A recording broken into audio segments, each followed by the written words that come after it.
I gotta admit, the end of the Fever Mercury game made me sit up for a second because it got a little spicy with Caitlin Clark having an interaction with Dewana Bonner out on the middle of the floor, sort of waving her back to the bench. But that interaction stood out to me for a couple of reasons. I mean, number one, obviously, is the history there, where Dewana Bonner was on the Fever for a cup of coffee and then winds up on the Mercury. Before the season, Caitlin Clark said she wanted to win a ring for her. Right? You know, like she said, I want to win for her. And Caitlin Clark went out of her way to also, shine light on how Dewana Bonner had risen up to the top of, near the top of the all-time WNBA scoring ranks. And then... Clip. That's the moment the story they're selling you falls apart. They want you to believe this was just a spicy moment, a heated exchange between two competitors, but that's a lie. You just heard was the sound of loyalty being thrown back in someone's face. Caitlin Clark, before the season went on record saying she wanted to win a ring for Dana Bonner. She publicly praised her, propped her up, and welcomed her to Indiana. And what you're about to see is how Bonner repaid that loyalty. Wasn't a fight. This was an execution. This was cold, calculated revenge from Caitlin Clark for a betrayal so deep it happened in the shadows. And tonight, I'm dragging it all into the light. Is the story they don't want you to stick with me, because nothing in the WNBA is a coincidence. Let's rewind. To understand the revenge, first have to understand the crime. Dana Bonner signed with the Indiana Fever as a free agent. It was sold to the fans as the perfect partnership. Here was the veteran presence, the mentor who would help Clark in this young core build a dynasty. Herself bought in completely. About Bonner's legacy, her place in the all-time scoring ranks, and her desire to get Bonner that elusive championship. It was a public showing of respect, a public declaration of loyalty. Clark put her own reputation on the line and vouched for Bonner, and it was all a lie. After just 9 games, Bonner wanted out, requested her release, packed her bags, and left the team high and dry. Players move teams all the time. That's business. But this wasn't business. This was personal. This was a level of disrespect that you rarely see exposed to the public. We only know the true depth of this betrayal because of Fever guard Sophie Cunningham, who had the courage to speak the truth on her. She revealed that Bonner didn't just leave, she vanished. She ghosted player on the damn team. I'm not just saying that just to say it. Lexi Hall stand on business when it's time to. Now, we all know that the Indiana Fever is trying to make a push for the playoffs. We've been getting mixed signals coming out about Caitlin coming back, about Caitlin being, somewhat ready to go. Then we got Stephanie White saying it's day-to-day again, basically. Well, I'm here to tell you. Laid it all. There was no goodbye, no text to the team group chat, nothing. She said, it's okay to be professional about it.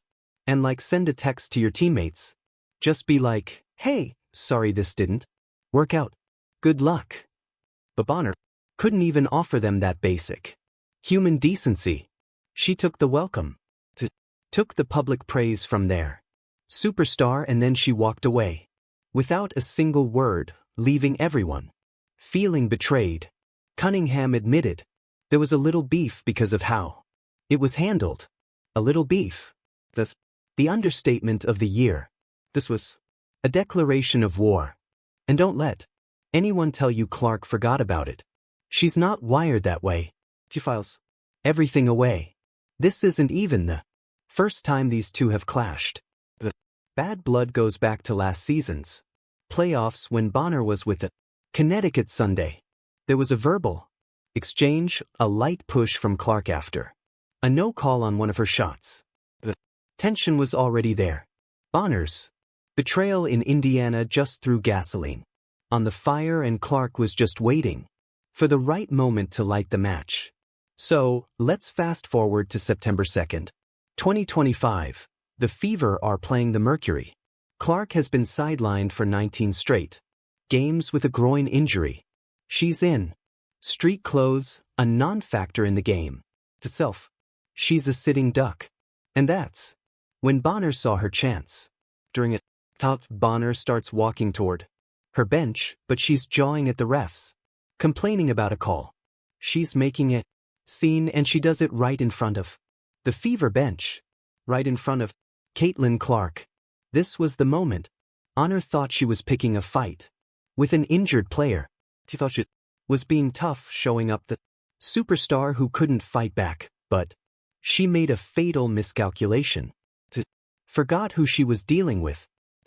Didn't realize she was walking right into a perfectly laid trap. Clark didn't hesitate. He came off the bench and confronted her. Courtside audio, the kind the league probably wishes never surfaced, caught what happened next. Clark wasn't just talking trash. She was shutting Bonner down with facts. She's heard yelling, "It's not a foul." Not once, but repeatedly. She's not emotional. She's surgical.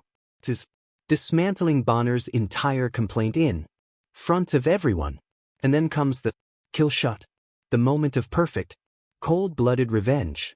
As Bonner tries to keep puffing her chest out, trying to act like the big tough veteran, Clark does something that will follow Bonner for the rest of her career. She doesn't shove her. She doesn't scream in her. She does something far worse. Dismisses her. With a simple, sarcastic, condescending wave of her hand, she waves Bonner back to her bench like she's shooing away a fly at a picnic. That wave wasn't a reaction. It was a statement. It was a message sent to Bonner and the entire league. Though it said, "You betrayed us. You disrespected. You are nothing to me now. Go away." It was the culmination of months of simmering anger unleashed in one perfect, viral moment. It was the ultimate power, moved by a player who wasn't even in the internet, of course, understood immediately. The clip exploded. No one was talking about the Mercury's win. No one cared that Bonner scored 19 points. All anyone could talk about was how an injured Caitlin Clark made a veteran look foolish without breaking a sweat. The captions wrote themselves. Bonner was pressed, rattled, salty. She became a meme in real time. She thought she was picking a fight, but she was just the final piece of Clark's revenge plot. This is what they don't understand about Caitlin Clark. They think they can get under her skin with physical play, with cheap shots, with trash talk. But they're playing checkers while she's playing chess. She knows every shove, every dirty look is just another clip for her highlight reel, another brick in her empire. She's off of it. She uses their hate as fuel. Bonner tried to use her veteran status as a weapon, but Clark turned it against her. She made her look old, desperate, and completely irrelevant. The irony is sickening.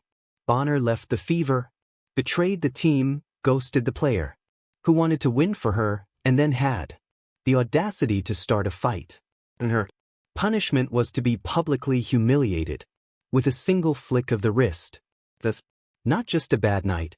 That's a legacy, defining moment of embarrassment. That's instant regret playing out on a national stage. Some people might call this petty. Some might say Clark should have taken the high road. But those people don't understand what it's like to have your loyalty thrown back in your face. This wasn't about being petty. This was about justice. This was about drawing a line in the sand and letting everyone know that if you cross Caitlin Clark, she won't just remember it, she will make you pay for it. When the cameras are rolling and the world is watching, and the most chilling part of all this, she did it from the bench.